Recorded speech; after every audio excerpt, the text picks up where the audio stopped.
చిత్తూరు జిల్లా కుప్పంలో జరిగిన ఘటనకు సంబంధించిన డీటెయిల్స్ లోకి డీప్ గా వెళ్ళిపోదాం. 80,000 అప్పు తీర్చలేదని ఒక మహిళను చెట్టుకు కట్టేసిన అమానుష ఘటనపై టీవీ9 లో వచ్చిన కథనాలపై ఏపీ సర్కార్ స్పందించింది. నిందితులపై కఠిన చర్యలకు ఆదేశించింది.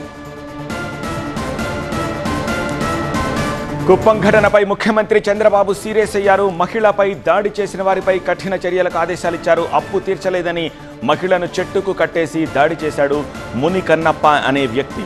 ఎస్పీ తోటి ఫోన్లో మాట్లాడారు ముఖ్యమంత్రి చంద్రబాబు. నిందితులను ఇప్పటికే అరెస్ట్ చేశామని ఎస్పీ సమాధానం చెప్పారు. ఇలాంటి ఘటనలు పునరావృతం కాకుండా చూడాలని సీఎం ఎస్పీకి ఆదేశాలిచ్చారు.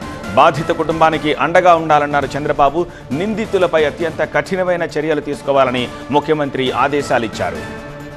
కుప్పం మున్సిపాలిటీ పరిధిలోని నారాయణపురంలో అప్పు వసూలు చేసేందుకు మహిళను చెట్టుకు కట్టి దాడి చేయడం కలకలం రేపింది. నారాయణపురానికి చెందిన మునికన్నప్ప దగ్గర తిమ్మరాయప్ప 3 ఏళ్ల క్రితం 80,000 అప్పు తీసుకున్నాడు. అయితే తిమ్మరాయప్ప ఈ అప్పుల భారం భరించలేక ఊరు వదిలేసి వెళ్ళిపోయాడు. అయితే రాయప్ప భార్య శిరీష తన పుట్టింటికి వెళ్ళిపోయింది. శాంతిపురం మండలం కెంచెనబల్లలో ఉంటూ కూలి పనులు చేసుకుంటూ కొడుకును పోషిస్తోంది.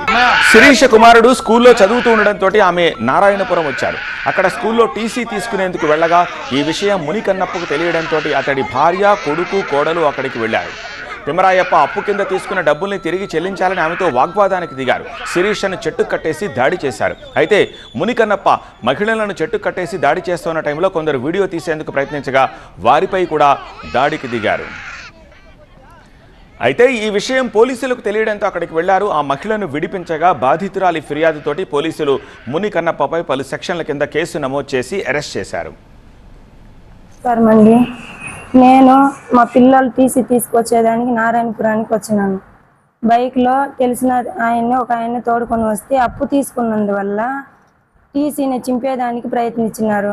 నేను చేయలేసి పీక్కున్నాను. అయినా కూడా బట్టలనంతా గుంజి బయట వస్తేనే నన్ను కొట్టి లాక్కెళ్ళి చెట్టుకు కట్టేసి మార్చేసినారు. ముందు మా ఆయన్నే చేసినారు. నైటే తోడుకొని వెళ్ళి మా ఆయన దిగులు పడి వెళ్ళిపోయినాడు. నాకు ఆ పెళ్ళాం వద్దు, బిడ్డలో వద్దని. వాళ్ళ తమ్ముడికి 16 లక్షలు ముందుకు నిలిచి ఇచ్చిన దానికి ఆ అప్పుకు దిగులు పడి మా ఆయన కొద్దిగా చేసినాడు. వాళ్ళు ఎట్లు ఇచ్చినారో అట్లా ఇస్తామని మంచిగానే చెప్తా ఉన్నాం. వినలేదు. చాలా దారుణంగా కొట్టి మా పిల్లోడు ఏడుస్తా ఉంటే రోడ్డుకి ఇచ్చేసి మారి చేసిండారు. మా అమ్మ వాళ్ళ ఇంటికి వెళ్ళి కూలి పని చేసుకొని అప్పు తీర్చుతాము, ఇచ్చిన వాళ్ళ డబ్బులు మనం ఇవ్వాలా, వాళ్ళు ఎంత కష్టపడి ఇచ్చిందని ప్రయత్నిస్తుంది. అయినా కాలేదు. ఆడది ఎన్ని లక్షలు తీర్చేదానికి అవుతుంది. మా మొగుడితో గొడవలు పడినాను, కాలేదు. మా మొగుడే నన్ను వదిలేసి వెళ్ళిపోయినాడు.